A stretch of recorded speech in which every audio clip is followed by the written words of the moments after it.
Okay, just testing the sound is good? Everyone hear me? Okay, great, thank you. I'm going to be sharing my journey to motherhood. And if that doesn't sound like a topic that overly resonates with you, I'll let you know now that it's really just a story of God having something for me to do and then helping me do it. I knew from the time I was 10 years old that I did not want to be a mother. I had a very happy childhood. I had very loving parents, but I just felt like what I saw on TV and in movies didn't make having children look very enjoyable. I thought being pregnant looked uncomfortable and unattractive. I thought childbirth looked excruciating and terrifying, and I could not understand why anyone would choose to go through that. And I thought being responsible for a demanding little person all day and all night looked really exhausting and not fun at all, and I just felt very strongly that that whole thing was not for me. I grew up, I got married, and Tony and I were married for 13 years without children, and I was really happy with that.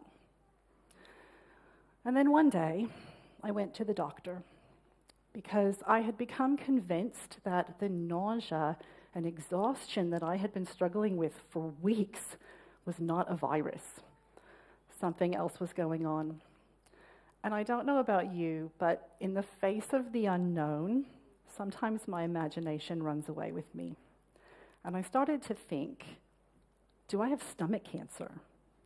Is that why I'm feeling so sick?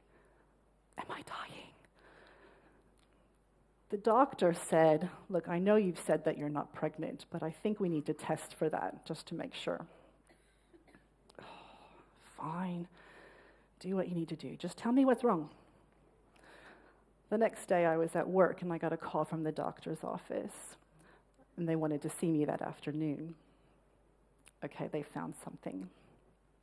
Do I have cancer? So while I'm in the doctor's waiting area, I was trying to imagine what it would be like to hear that I had cancer. And then I realized, actually, the only thing I know for sure they've tested me for is pregnancy. Are they going to tell me that I'm pregnant? And then I tried to work out which would I rather hear, that I have cancer or that I'm pregnant. And I decided that I would rather hear that I have cancer, which is so horrible and ridiculous, and I'm really embarrassed about now. But it is genuinely the thought that was in my head at the time, and that is the extent to which I did not want to have a baby.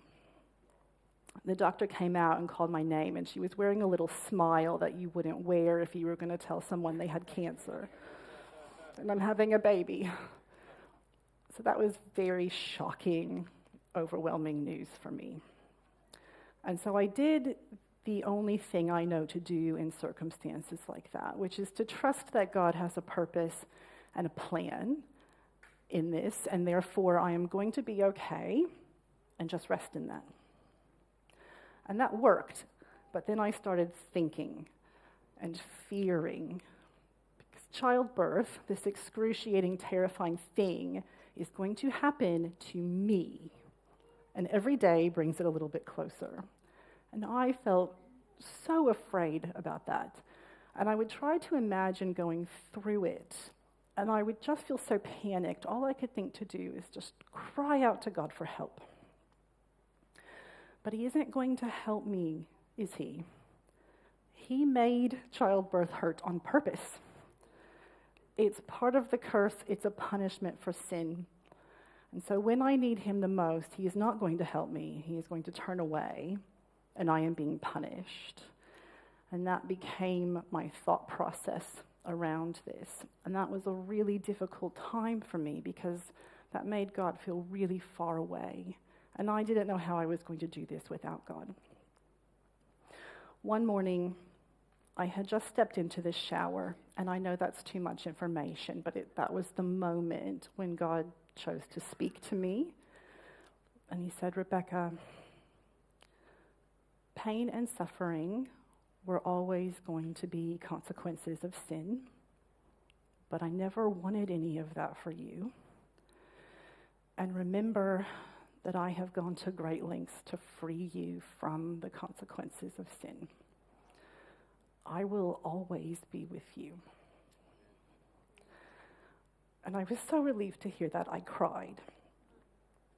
God will be with me. It's really good to know. Months passed. I was at an obstetrician appointment, and she told me that test results show I have gestational diabetes.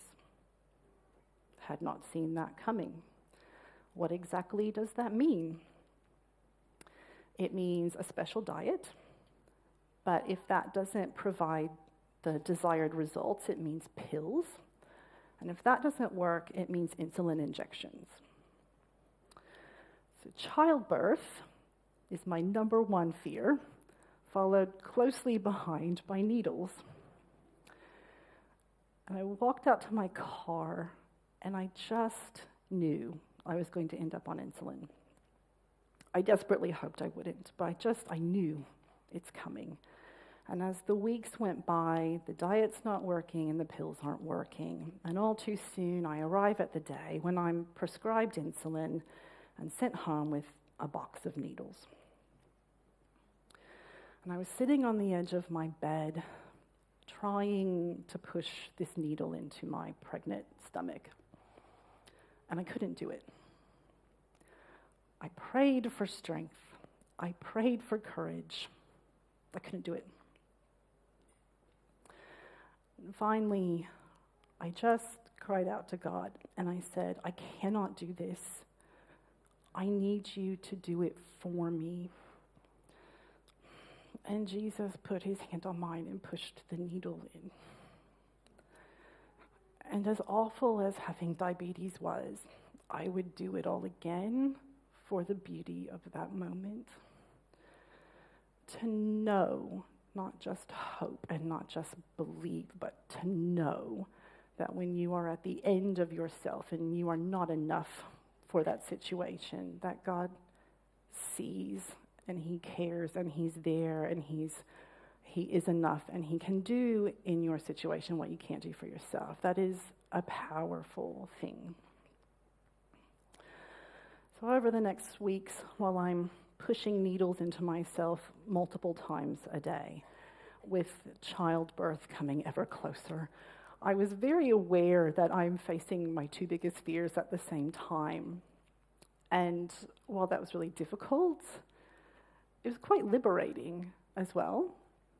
I really saw God in that. Like he was setting me free from my fear. By the time I have this baby, what else is there going to be to even be afraid of? Difficult, but liberating. God is with me. He's setting me free from my fear. But my attitude towards this baby is still really bad. I am Rebecca, and Rebecca does not want to have children. So how can I even want this baby and still be me? So all right, God, I'll do this if that's what you want. But I will not be happy about it. And I often had an image in my mind throughout my pregnancy of me being carried by Jesus while I kicked and clawed at him. And I do marvel that the Lord would choose to journey with me even under those circumstances until I could just trust him enough to walk with him instead of fight him. So after quite a lot of work in me, God finally brought me to a point where I could humble myself enough to surrender my will to his. And at 8 months pregnant, I said, God, if this is what you want for me, then help me want it too.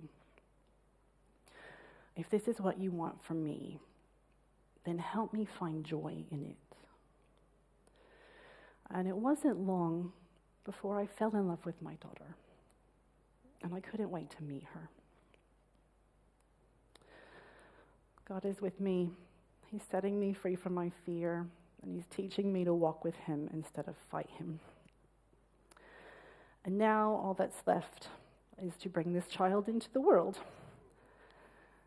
And on the day that she arrived, the pain that I had so feared for 27 years never came. It never came. I could not feel even one contraction. And that is the kindness of God. God has been very faithful to me.